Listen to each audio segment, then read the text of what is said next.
How to change order of products in Shopify 2023 tutorial for beginners. Hello everyone, I'm going to be quickly walking you through on how you can change order of products in Shopify 2023. So what you're going to do is you're going to come over to your products, and obviously, let's say we have 2 to 3 products. Now, currently we have one product, but I'm also going to show you how you're going to do this in this way.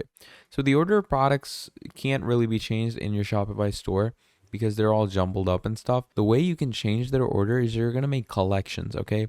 And once you make collections, you're going to go into collections you have, okay? Once you go into collections you have, what you're going to do is you're just going to remove a collection, and then you're going to add a product that you're going to want to be above the other product, and you're just going to jumble up these products one by one on top of each other. And once you do that, you're going to click on save. So let's say I'm going to add this product first, and I'm going to click on add, then I'm going to add another product first. That's going to be on top of this, then the other is going to be on top of this. So this is how you can do the sectioning, and this is how you can change order of your products in your Shopify. So yeah, just make collections and everything should be good to go. So thank you for watching, and I'll see all of you next time. Goodbye.